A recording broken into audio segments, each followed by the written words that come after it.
Fjalia që fshet dhunën, ai është I lodhur. Ka shumë halle. Nuk e ka me qëllim. Janë fjali që thuen shpesh me zë të ulët, zakonisht pas një shpërthimi nervash, pas një shuplake, pas një ofendimi që dhem më shumë se goditja. Janë fjali që nuk I thot dhunuesi, I thot gruaja që po përpiqet ta mbrojë. Jo domosdoshmërisht sepse e justifikon dhunën, por sepse po përpiqet të mbjetoj brenda saj. Dhuna në familje nuk fshihet gjithmonë pas britmave.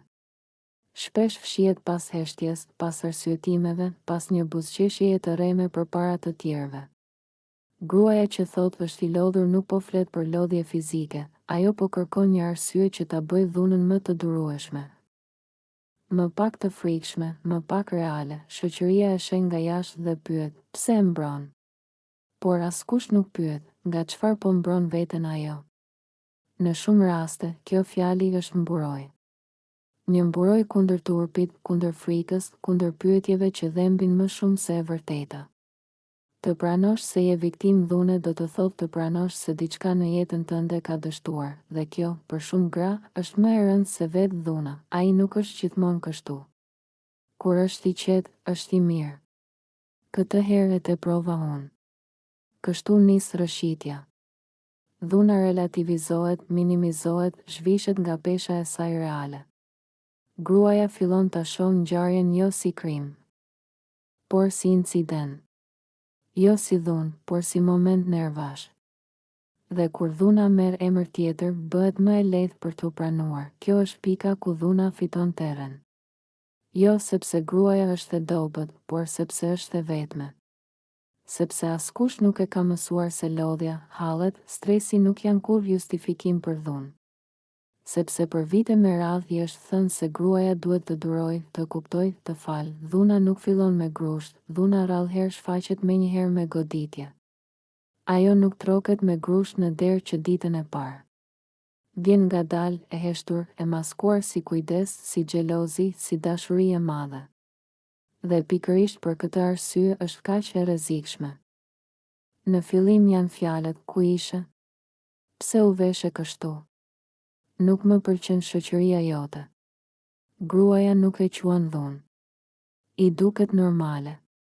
Madje ndonjëherë I duket shenjë dashurie. Ai shqetësohet, ai kujdeset, ai do ta di ku është. Askush nuk I thot se kontrolli është hapi I parë drejt dhunës, pastaj vjen izolimi. Daljet paksohen, telefonatat bëhen më të rralla, shoqet largohen një nga një. Jo me urdhër të prerë, por me fjali të vogla, të përsëritura. Ata nuk të duan të mirën, familja jote ndërhyn shumë, më mjafton unë për ty. Dhe gruaja, pa e kuptuar, mbetet vetëm, kur ndodh ofendimi I parë, ajo tronditet. Një fjalë e rëndë, një britm që nuk e kishte dëgjuar kurrë më parë. Ai kërkon falje. Thot se ishte I nervozuar, se e humbi kontrollin, se nuk do ndodh më. Dhe ajo e beson. Sepse ende e sheh atë si njeriun që u dashurua me të, jo si njeriun që po bëhet. Goditja e parë fizike zakonisht vjen në një moment tensioni ekstrem. Dhe pothuajse gjithmonë shoqërohet me lot, premtime, pendes. Kjo është faza më e rrezikshme, sepse krijon konfuzion emocional. Dhuna dhe dashuria përzihen. Frika bashkëjeton me shpresën, një herë ndodhi. Nuk do përsëritet. Ishte faji im. Kështu dhuna justifikohet për herë të parë. Dhe kur justifikohet një herë, bëhet më e lehtë herën tjetër. Kufit shtyhen pak nga pak. Ajo që dje ishte e papranueshme. Sot tolerohet. Ajo që sot tolerohet, nesër normalizohet. Gruaja nuk zgjohet një mëngjes duke pranuar dhunën. Ajo edukohet me të. Hap pas hapi. Fjalë pas fjale. Goditje pas goditjeje. Derisa të thotë, nuk është gjithmonë kështu, dhuna nuk fillon me grusht, fillon kur dikush të bën të dyshosh te vetja jote, dhe vazhdon kur heshtja bëhet më e lehtë se e vërteta, frika nga gjykimi, shpesh. Dhuna nuk mbahet sekret vetëm nga frika e dhunuesit, por nga frika e botës përreth. Nga fjalët që ende nuk janë thënë, por që gruaja I dëgjon qartë në mendjen e saj. Pse nuk u mendove më parë? Pse e pranon? Çfarë gruaje je ti që nuk e mban burrin? Në shumë shoqëri, veçanërisht në realitete ku familja dhe martesa kanë peshë të shenjtë, gruaja rritet me idenë se durimi është virtyt. Se problemet e shtëpisë nuk dalin jashtë. Se burri është burri dhe gruaja duhet ta kuptojë. Kështu, kur dhuna ndodh, ajo nuk shihet si padrejtësi, por si provë që gruaja duhet ta kalojë. Frika nga gjykimi i familjes është një nga pengesat më të mëdha. Prindërit që thonë, ktheu e duro, mos e shkatëro familjen, fëmijët kanë nevojë për baban. Fjalë që thuhen me qëllim të mirë, por që rëndojnë sigur mbi shpinën e një gruaje tashmë të thyer, edhe shoqëria nuk është gjithmonë e mëshirshme. Gratë që flasin për dhunën shpesh përballen me dyshime, thashë theme, për çmim. Pyetjet nuk janë çfarë të bëri, por çfarë bëre ti? Dhe kështu, në vend që të gjejë mbështetje, gruaja gjen gjyqtar. Në këtë klimë, mbrojtja e dhunuesit bëhet strategji. Më mirë të thuash është i lodhur se sa të pranosh se je viktim. Më mirë të heshtësh se sa të përballesh me etiketa që nuk i ke zgjedhur. Më mirë të durosh se sa të mbetesh vetëm. Gruaja fillon të jetojë dy jetë, një për publikun dhe një për muret e shtëpisë. Jashtë, ajo buzëqesh, justifikon, minimizon. Brenda, ajo numëron ditët, netët pa gjumë, frikën që i shtrëngon gjoksin sa herë që dëgjon hapin e tij. Frika nga gjykimi është po aq e fortë sa frika nga dhuna. Sepse dhuna lë shenja në trup, por gjykimi lë plagë në shpirt. Dhe kur një grua e kupton se askush nuk është gati ta besojë plotësisht, ajo zgjedh heshtjen si formë mbrojtjeje. Varësia emocionale nuk krijohet brenda një dite. Ajo ndërtohet ngadalë, me kujtime, me premtime, me shpresa të paralizuara. Gruaja nuk lidhet vetëm me njeriun që ka përballë, por me versionin e tij të dikurshëm, me atë që ishte në fillim ose me atë që ajo shpreson se ai do të bëhet sërish. Në fazat e para të marrëdhënies, dhunuesi shpesh shfaqet i dashur, i kujdesshëm, mbështetës. Ai krijon ndjesinë e sigurisë, të përkatësisë. Kur kjo ndryshon, gruaja nuk e pranon lehtë. Ajo mendon se diçka ka ndodhur, se stresi, puna, problemet e jetës e kanë ndryshuar. Dhe kështu lind justifikimi, nuk është ai i vërteti ky. Pas çdo shpërthimi dhune, vjen periudha e pendesës. Lot, përqafime, premtime. Ai thot se pa të nuk jeton dot, se ajo është gjithçka për të. Këto momente e forcojnë lidhjen emocionale, sepse gruaja ndjen se është e nevojshme, se ka pushtet për ta shpëtuar atë. Kjo krijon një cikël të rrezikshëm, dhunë, pendesë, shpresë, dhunë. Sa më shpesh përsëritet cikli, aq më e thellë bëhet varësia. Gruaja fillon të mendojë se pa të nuk është askush, se nuk do ja dal dot vetëm. Vetvlerësimi i saj gërryhet çdo ditë, derisa frika nga vetmia bëhet më e madhe se frika nga dhuna. Në këtë pikë, dashuria nuk është më dashuri, është mbijetesë emocionale. Gruaja nuk mbron më vetëm dhunuesin, por edhe idenë se sakrificat e saj nuk kanë qenë të kota. Të largohet do të thotë të pranojë se ka duruar kot, se ka humbur kohë, se ka besuar gabim. Shpesh ajo thotë, e njoh, thellë është i mirë. Vetëm unë mund ta kuptoj. Do ta ndihmoj të ndryshojë. Këto fjalë nuk janë gënjeshtra, por shenja të një lidhjeje të sëmurë. Varësia emocionale e bën dhunën të duket si çmim që duhet paguar për dashurinë. Dhe sa më shumë dhunë, aq më e vështirë bëhet largimi. Fëmijët, arsyeja që dhem më shumë, po fëmijët? Kjo është pyetja që i mbyll gojën shumë grave. Jo sepse nuk duan të largohen, por sepse ndihen fajtore edhe për mendimin për t'u larguar. Shoqëria ua ka rrënjosur thellë idenë se një nën duhet të sakrifikojë gjithçka për fëmijët, edhe veten. Shumë gra që jetojnë në dhunë thonë se po qëndrojnë për hir të fëmijëve. Dua të rriten me baban, nuk dua t'ua shkatërroj familjen. Është më mirë të durojnë pak se sa të rriten pa figura atësore. Këto fjalë duken të arsyeshme, por mbajnë brenda një dhimbje të thellë. E vërteta është se fëmijët e shohin dhunën, edhe kur nuk janë në dhomë. Ata e ndjejnë tensionin, frikën, heshtjen e rënë pas sherrit. Ata shohin nënën që ndryshon, që mbyllet në vetvete, që qan fshehurazi. Dhe kjo i shënon më shumë se çdo ndarje. Një fëmijë që rritet në një shtëpi me dhunë mëson mësime të gabuara për jetën. Vajzat mësojnë se dashuria dhe dhimbja ecin bashkë. Djemtë mësojnë se forca dhe frika janë mënyrë për të dominuar. Kështu, dhuna nuk mbaron, ajo trashëgohet. Në shumë raste, dhunuesi përdor fëmijët si mjet kontrolli. I kërcënon, i manipulon, i vendos kundër nënës. Gruaja ndjen se çdo hap që bën mund t'u dëmtoj fëmijëve.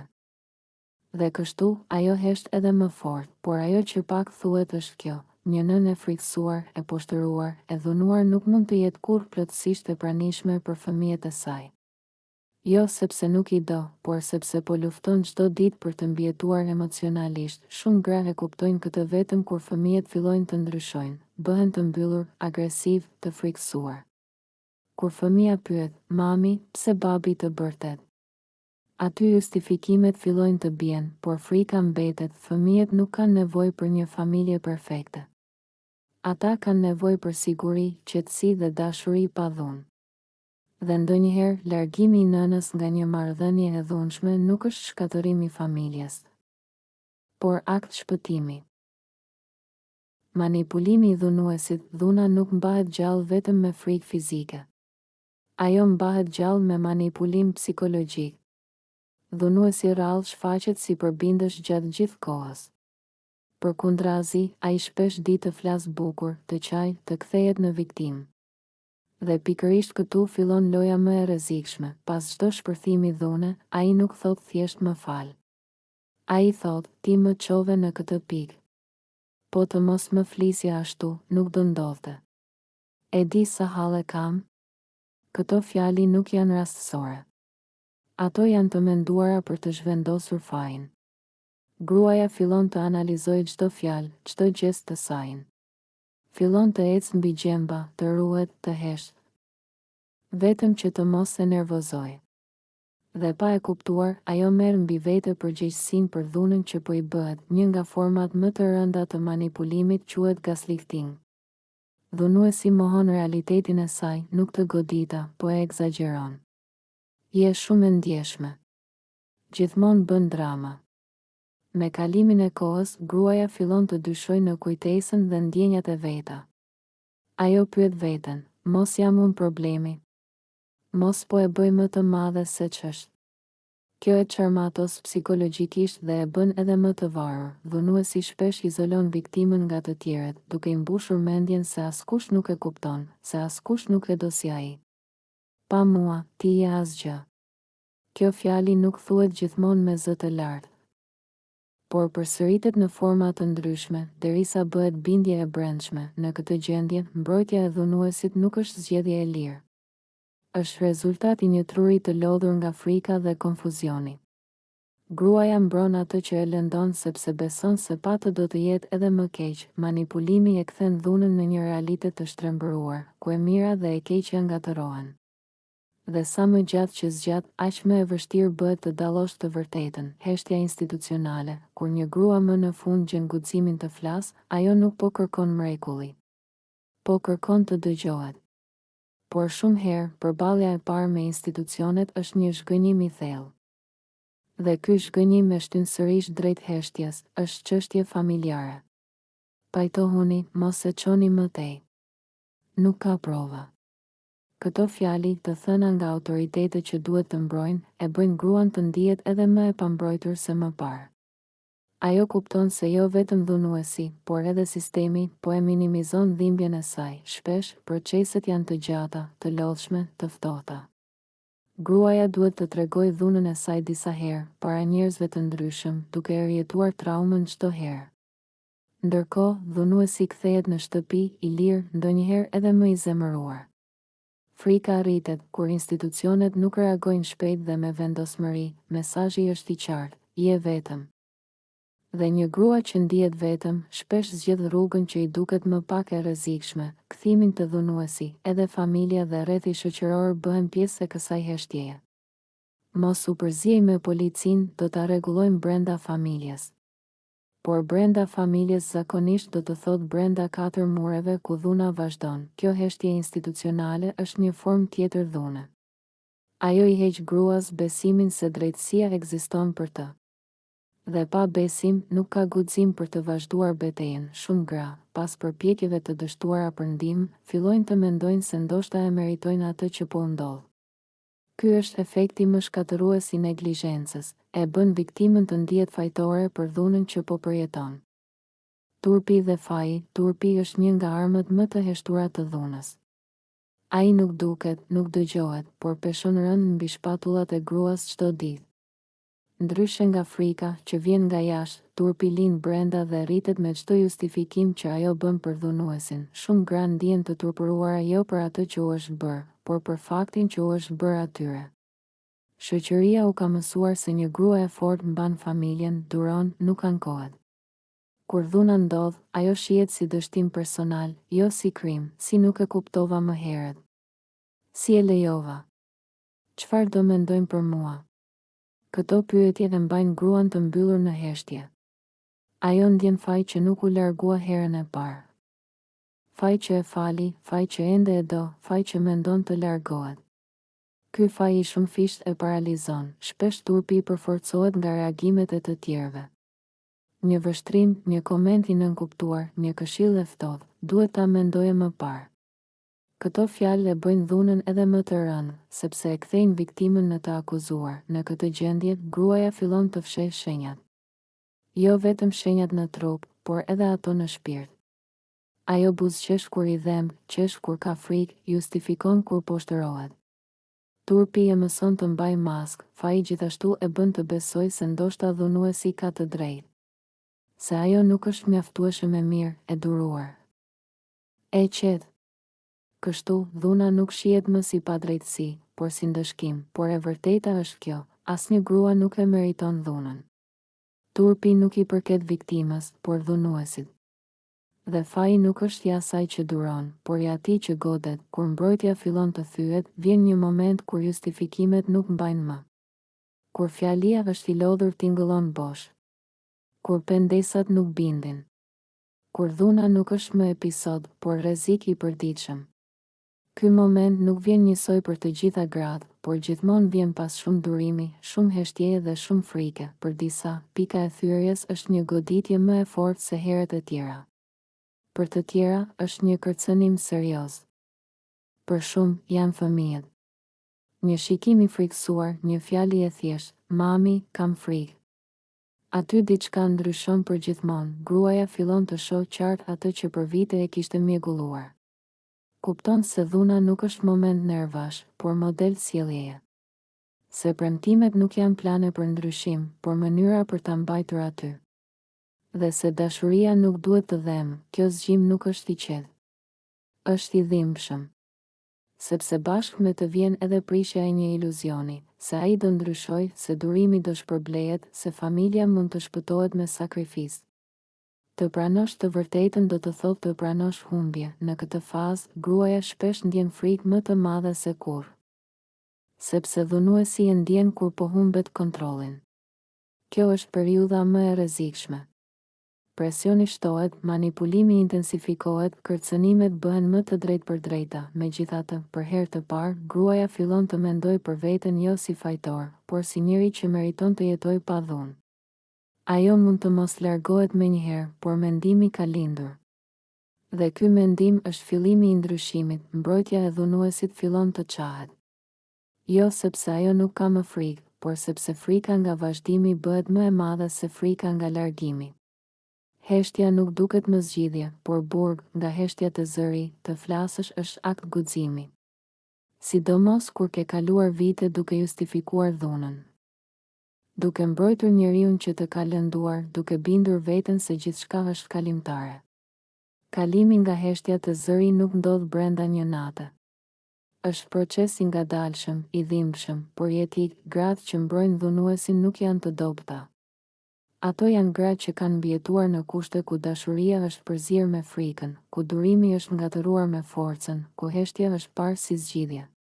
Ato nuk kanë nevojë për gjykim, kanë nevojë për mbështetje. Shoqëria ka një rol vendimtar.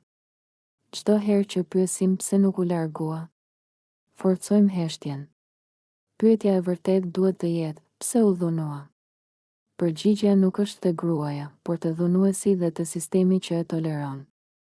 Institucionet duhet të veprojnë, jo të minimizojnë. Familjet duhet të mbështesin, jo të fajsojnë. Miqt duhet të dëgjojnë, jo të këshillojnë me duro edhe pak.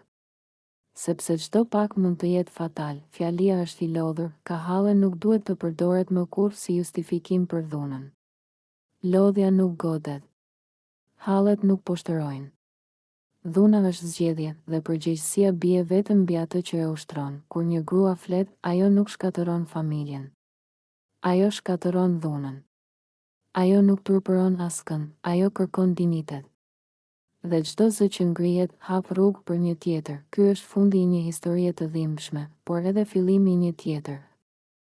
Një historie ku heshtja nuk mbrohet më, ku dhuna nuk justifikohet dhe ku gratë nuk janë më të vetme.